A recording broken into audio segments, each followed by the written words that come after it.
assault, theft, fraud, DUI, breaking and entering, solicitation, armed robbery, shoplifting, aggravated assault on a police officer, and more. So anyways, I've been watching Haruhi Suzumiya lately. I just finished the 28 episodes and I'm about to watch the movie sometime this week, though I probably will have already seen it by the time this video comes out. And I just have to say that this show is, well, it's a lot of things. It's a lot of fun and it's also just a lot. It's just a lot. Like, this show is kind of overwhelming at times. It's not exactly the wackiest thing I've ever seen, but this is one of those anime that kind of just throws random shit at you whenever it wants to, and doesn't really give you any warning leading up to it. Which, I mean, it works. Like, I've had a lot of fun with this story and these characters, even though there are some things that I don't love, which I'll get into later. But for the most part, Haruhi Suzumiya is one of the most fun times I've had watching an anime. Now, to sum up what this whole show is about, because there is a lot of things this show is about, we follow a regular high school boy named Kyon, a bored, cynical, and sarcastic student who's just trying to get by. Unfortunately, he ends up getting tangled up with one Haruhi Suzumiya, a girl from his class that drags him into joining her own self-made and self-led club dedicated to exploring and looking into the weirdness of the world. Because in Haruhi's eyes, the world is just way too boring. It's too normal. She wants to see ghosts, aliens, espers, time travelers, giant monsters, just something fun that can finally shake up her boring old life. Throughout the early stages, they drag in 3 other members to join the club and start the SOS Brigade, a club that kinda doesn't have much of a purpose besides doing whatever Haruhi feels like doing. So, to put it bluntly, everyone in this club is her slave. Okay, well, not really, only somewhat, but you get what I mean. Little to Haruhi's knowledge though, weird supernatural stuff is actually happening around every corner of her life. But out of everyone in the club, she's the only one who is completely oblivious to it while everybody else is burdened to deal with it. And that's basically the whole gist of Haruhi Suzumiya. As I said, it's pretty wacky. It's pretty oddball. With all I explained, this leads to a lot of interesting mini arcs throughout the show that always show a certain side of Haruhi, since everything going on in the world is in some way connected to her own wishes and subconscious. Almost every supernatural occurrence plays a part in developing her character without her ever having to say anything. It's an interesting way of going about a character study, which is what makes me most fascinated by this anime. Of course, being the titular character, she's the one we focus the most on, even though we don't follow her perspective. We follow the character of Kyon, the only character in this group who is truly normal. Because of this, his perspective is the most like an outsider. He's just the straight man. Which is perfect for the way they go about studying Haruhi's character and the events conjured up in the story. So while he isn't exactly my favorite character ever, his perspective being the main one is what's best for what this anime is trying to be. I can't stress it enough, whenever we are entirely focused on studying Haruhi and piecing together what she truly wants, it is always the best part of the show. She's very interesting and very fun to be around. She's incredibly immature and in some ways she's kind of evil, but for some reason that just makes me like her more since she's just an energetic outlier in a world of, well, boring people. Or at least people pretending to be boring. She does go very overboard at times, but when she does, she's usually called out on it. Does that mean she always learns? No, she's extremely stubborn, but Kyon and the gang keep her at bay as best as they can. With that being said, while no one in this show comes close to Haruhi in terms of layers, the cast as a whole is relatively solid. I think the SOS Brigade as a whole is pretty likable and fun. My main likes here are Nagato and Koizumi. I think Nagato is a lot of fun because of how over the top her robotic alien nature is. There are times where they explore how alienated she really is, and though I kinda wish they did a bit more with that, but I'll talk about that later. She's a cute, quiet character that I can't help but just love. Koizumi is also a pretty reserved character, but he's very charismatic and is easily the most helpful when it comes to really understanding the things going on. He's the most observant and is a nice tag on to Kyon. I also like the idea that he knows a lot of the answers to a lot of problems, but he never really blurts them out because he wants Kyon to be able to figure the solutions he needs to figure out on his own. He's helpful, but he isn't just going to hand everything over. Also, he's voiced by my goat Johnny, which is an automatic plus. I've never disliked a character voiced by him.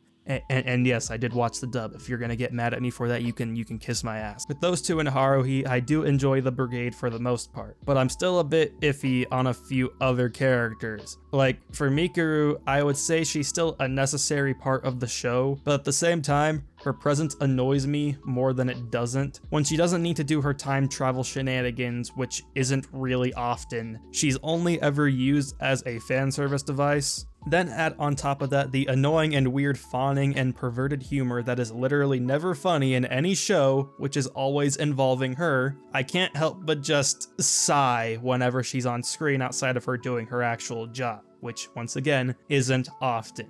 I wouldn't call her unnecessary, but she's really not done as well as the other three members I previously mentioned because she just isn't fun to be around outside of more serious moments. And with that, a good reason for why she's not fun to be around is Kyon himself, because literally every time he's on screen with her, he's acting like an even more creepy version of Sanji. He's always fawning, always nagging about her, and a lot of times has these really weird and perverted monologues about her too. And I'm sorry, but that just does not do it for me. I think Kyon is fine most of the time, but whenever it comes to Mikuru, I fucking hate him. I just do not like him. I get why he's always worried about her, like that doesn't bother me, that can get a pass if it weren't for the fact that he just goes about it in the weirdest ways possible. His fixation on her isn't cute, it's just off-putting. But outside of that, I think Kyon is fine, and he's especially interesting when he's observing other characters like Nagato and Haruhi. And I do like his sarcastic monologues. Outside of his Mikuru complex, he's a funny character that's easy to follow. I just don't always like him. It's not so frequent that it completely ruins his character or the show for me, but it is still more frequent than it should be, because it shouldn't be here at all. I do like how the series can naturally flow between very supernatural storylines and more low-stakes slice-of-life episodes with relative ease. The Arts Festival arc was one of my favorites in the series because while it did have some supernatural undertones to it, it was a relatively simple high school storyline that featured some of the more dramatic moments in the series, and some of the most important character interactions as well. I also just love filmmaking and behind the scenes stuff, so any arc centered around shooting a movie is immediately going to get my butt in the seat. So my bias for it is there. It perfectly took my own interests and made something cool with it, which I will never complain about. And with that being said, there is a specific story arc in this show that does not flow like the others, and was just such a backfire to me that I can't help but make it its own topic in this video. Many of you who've seen the show definitely know what I'm talking about already. I'm speaking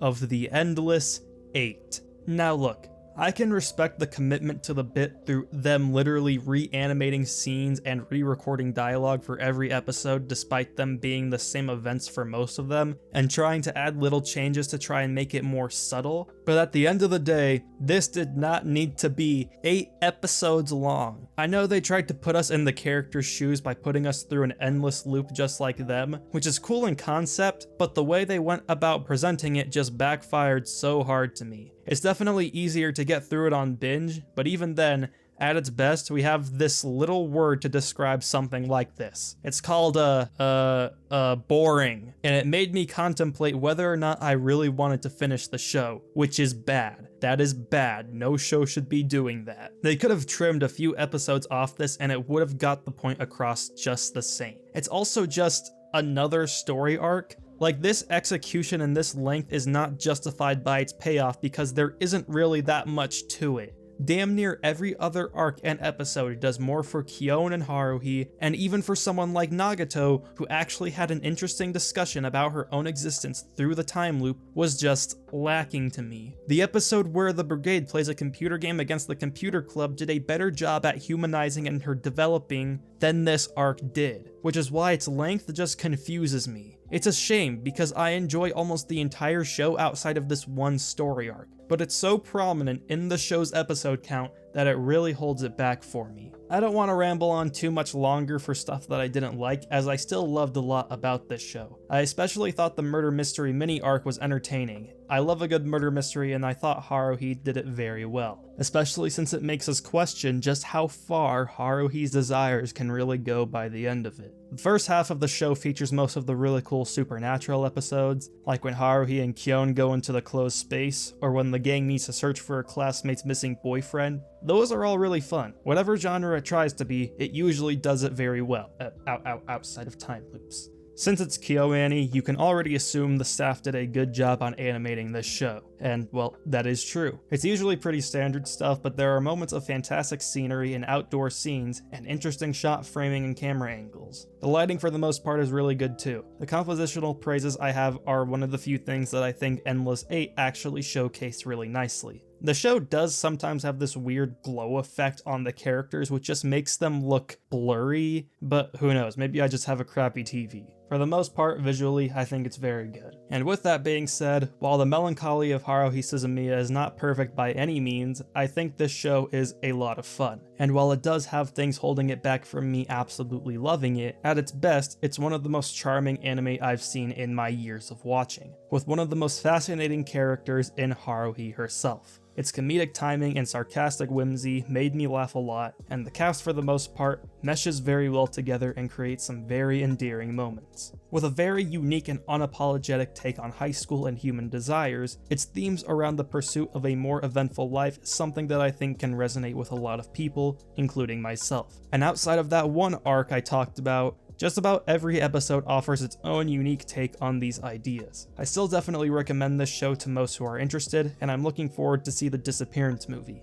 I've only ever heard amazing things about the disappearance of Haruhi Suzumiya, so my expectations are pretty high, and I am hoping it does not disappoint me. And who knows, maybe it will make me fall in love with the series despite some of my complaints. We'll see soon enough. And that's going to wrap up my review for Haruhi Suzumiya. If you did enjoy this video, leave a like, comment down below your favorite Haruhi character, and subscribe to the channel if you haven't already. Let's try and get 10k by the end of the year. I think that's pretty possible. With all that being covered, I'm gonna head out now. You all have an amazing day. Bye bye.